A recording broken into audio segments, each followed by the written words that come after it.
창원시 진해구의 한 횡단보도에서 한 차량의 부주의한 운전으로 인해 어린 소년이 자동차에 깔렸습니다. 정말 끔찍한 일입니다. 하지만 소년의 비명을 들은 시민 10명이 쏜살같이 달려왔습니다. 소년의 상황이 안타깝지만 이 어른들이 소년에게 해줄 수 있는 것이 있을까요? 보통 사람들이라면 119로 전화 거는 것이 순서겠죠. 아무래도 이러한 차량 사고는 나의 문제가 아니야 라고 생각할 수 있고, 나는 신고했으니까 이제 가면 되겠지? 라고도 생각할 수 있겠지요. 하지만 상황이 너무 급해 보입니다. 차에 깔린 소년의 비명을 들은 사람들은 생각했습니다. 소년을 구조해줄 119 구급대원들을 기다리다가는 이 소년이 어찌 될지 모른다. 그런데 나 혼자는 힘이 없어. 이 무거운 차를 나 혼자서 어떻게 할 수 있을까? 나 혼자서는 할 수 없어. 하지만 사람들은 혼자가 아니었습니다. 누가 먼저랄 것도 없이 모두 차 밑으로 손을 집어넣었습니다. 그리고 구령에 맞추어 차를 들기 시작했습니다. 하나, 둘, 영, 차. 무쇠로 만든 차를 이렇게 10명의 어른들의 힘으로 움직일 수 있었고, 어린 소년은 빠르게 병원으로 옮겨질 수 있었습니다. 소년은 머리를 다쳤다고 합니다. 허나 시민들의 도움으로 인해 생명에 지장이 없는 것으로 경찰이 파악했다고 합니다. 이런 뉴스는 사실 한국에서 그리 어렵지 않게 접할 수 있습니다. 과거에는 어떤 사례가 있는지 한번 알아봅시다. 2020년 경남 진주시에서 횡단보도를 건너던 초등학생이 차에 깔렸습니다. 현장을 목격한 사람이 도움을 요청했습니다. 그러자 인근을 지나가던 차량과 사람들 너나 할 것 없이 단 1분도 걸리지 않아서 4~5명이 모였습니다. 이 사람들은 구호에 맞춰 차량을 들어 올렸고 밑에 깔려있는 학생을 구했습니다. 학생을 구해준 사람들은 보상도 바라지 않고 자신들이 가던 길을 갔습니다.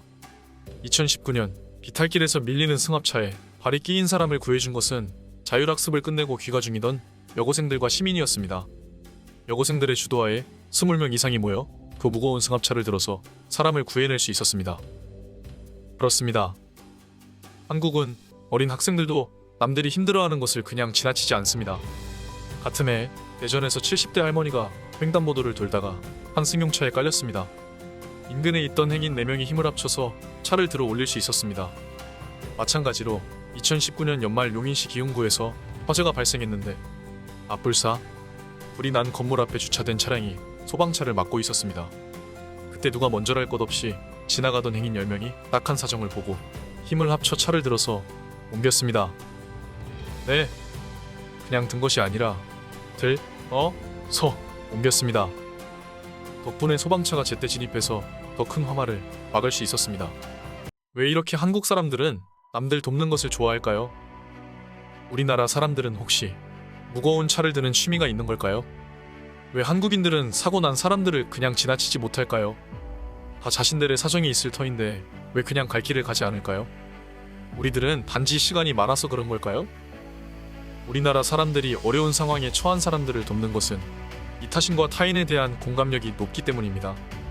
과거 조상들의 지혜가 담긴 둘의 문화에서 비롯된 더불어 살기 정신이 고도로 발달된 현대까지 무의식 중에 이어져 온다고 볼 수 있습니다. 흔히 상부상조한다는 말이 여기서 나왔습니다. 우리는 남이라고 해서 나랑 상관없는 사람이라고 여기지 않는 것이 몸에 배어 있다는 것입니다. 남의 좋은 일은 축하하고 남의 어려움과 고통을 분담하려는 마음이 한국에서는 당연한 것입니다. KBS에서 방송하는 동행같이 사회적으로 소외되고 힘든 사람들의 고통을 이해하고 기부금을 모집하는 행위가 가장 한국적인 정서라는 것입니다. 초코파이의 세계적인 흥행으로 인해 해외에서 외국인도 관심을 가지는 개념인 정. 가장 한국적인 가치를 뽑자면 누구나 정을 최고로 여길 것입니다. 남을 돕는 행위. 우리는 이것이 인간으로서 당연한 태도라고 생각합니다. 그러기에 간혹 사고 현장에서 피해자를 모른 채 지나가는 시민을 보면 우리는 서슴지 않고 비난합니다. 이는 우리 모두에게 이런 생각이 있기 때문입니다. 내가 저길 지나갔으면 무조건 도와줬을 것이다. 어떻게 저걸 그냥 지나가지? 저런 사람은 무슨 생각이냐? 정말 무책임하다. 하지만 우리에게는 너무나 당연한 이런 생각이 해외에서는 당연하지 않다는 것을 아시나요? 중국에서는 외의관이라고 불리는 문화가 있습니다. 외의관은 한국말로 방관입니다. 즉 사고가 나도 그냥 모른 척한다는 뜻입니다. 고로 수없이 많은 비극적 사건들이 사람들의 방관으로 인해 생기는데요. 각종 범죄가 으슥한 골목이 아닌 백두대낮에 사람들이 붐비는 거리에서 발생한다는 것입니다. 더 충격적인 것은 피해자가 도움을 요청하며 목이 터져라 외쳐도 지나가는 사람들이 이러한 사고들을 막을 생각을 하는 것이 아니라 핸드폰으로 촬영하기 바쁘다는 것입니다. 도대체 이 사람들은 핸드폰으로 이런 장면들을 촬영하면서 무슨 생각을 할까요? 너무나 답답합니다. 미국에서도 비슷한 사건이 있었습니다.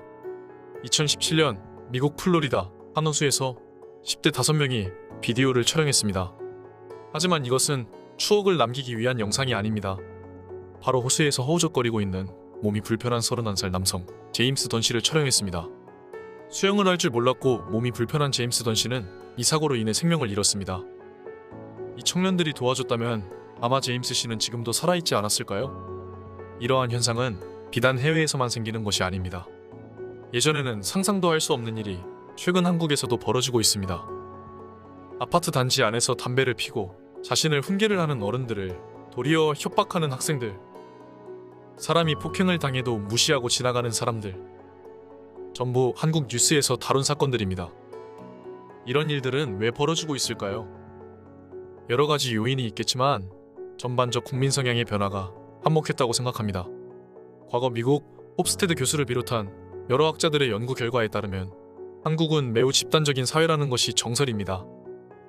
허나 요즘도 과연 그럴까요? 요즘 회식을 안 하는 회사가 부쩍 늘었습니다. 이는 젊은 사람들이 회식을 기피하기 때문입니다. 회식의 목적이 무엇일까요? 우리가 밥 먹을 돈이 없어서 회식에 참가하는 것은 아니지 않습니까? 가족과의 시간이 소중하지 않은 사람이 어디 있습니까?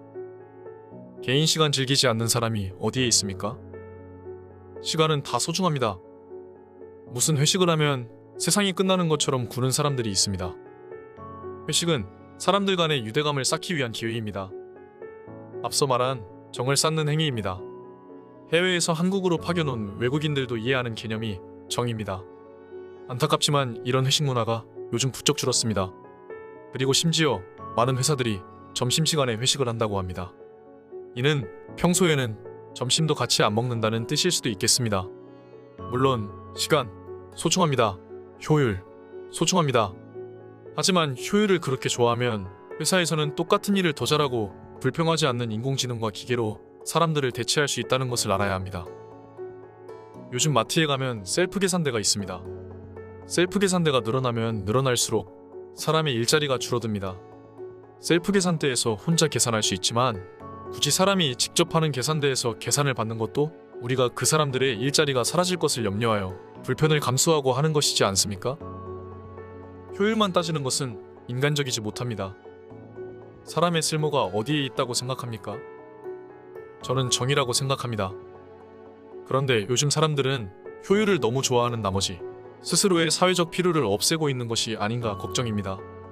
이러한 개인적 성향이 커지는 것을 넘어서 나만 생각하는 이기적인 문화가 앞서 설명한 사례들을 초래한 것이 아닐까요? 이런 사람들은 선진국인 미국에서 행해지고 있는 개인주의를 추구한다고 얘기합니다. 즉, 자기들은 선진적 사고를 한다 이건데요. 과연 옳을까요? 미국의 개인주의는 자신에게 일어난 일은 자신이 철저히 책임진다는 것을 원칙으로 하고 있습니다. 혹여나 도움이 필요할 것 같아서 요즘 사람들에게 관심을 주면 우리가 오지랖을 부린다고 매도합니다. 그래놓고 자신들이 어려우면 왜 안 도와주냐고 투정합니다. 말이 개인주의지 실제로는 책임도 못 지는 미성숙한 나, 만, 편, 할, 내 주의입니다. 윗세대가 읽어놓은 사회복지는 있는 대로 다 누리면서 말끝마다 요즘 세상 살기 힘들다, 헬조선이다, 타령입니다. 집단주의의 퇴색은 꼭 나쁘다고 할 수는 없습니다. 하지만 제가 항상 강조하는 것처럼 한국은 집단주의가 아니면 살아남기 힘듭니다. 이렇게 좁은 땅덩어리에서 천연자원도 전무하다시피 한 이 나라에서 어떻게 혼자 살겠다는 생각하는가요? IMF 때 금을 기부한 사람들, 산불이 날 때마다, 홍수 날 때마다 쌈지돈 기부하는 사람들, 개인적 이익을 생각한다면 정말 말도 안 되는 행동을 한 것 아닌가요? 하지만 우리가 이러한 행위를 하는 이유는 상부상조가 우리에게 있을 수 있는 최고의 가치라고 여기기 때문입니다. 집단주의는 최첨단 시대에 맞지 않다? 집단주의는 시대를 초월한 고결한 우리나라의 장점이자 무기입니다. 개인주의는 저기 넓은 땅에 눈 감고 파도 돈이 나오는 자원이 풍부한 나라에나 어울리는 가치입니다. 개인주의가 그렇게 좋으면 나만 잘 살고 나보다 못 사는 사람들은 다 버려도 되는 것 아닙니까? 이런 사회를 원하는 사람이 있습니까? 아무도 없지 않습니까? 그렇기 때문에 요즘 사람들이 모순적이라는 것입니다. 집단주의의 보호망을 누구보다 많이 누리면서 정작 그 안에서 자신들의 개인적 이익만 추구하는 주체가 사회를 좀먹고 있다는 겁니다. 자동차를 들어 올린 의인들, 그 사람들은 시간이 남아서 차를 들어 올렸습니까? 요즘 개인주의가 만연한 사회에 이분들이 시사하는 바가 큽니다. 남을 도움으로써 사회의 이타적인 분위기를 조성하게 되는 것이고, 이는 내가 위험에 처했을 때 남으로부터 도움을 받을 확률을 올리는 것이므로 결국 내 자신을 돕는 마땅한 행위라는 것을 모두 인지했으면 좋겠습니다. 모두가 방관자로 남으려 한다면 누구나 피해자가 될 수 있습니다.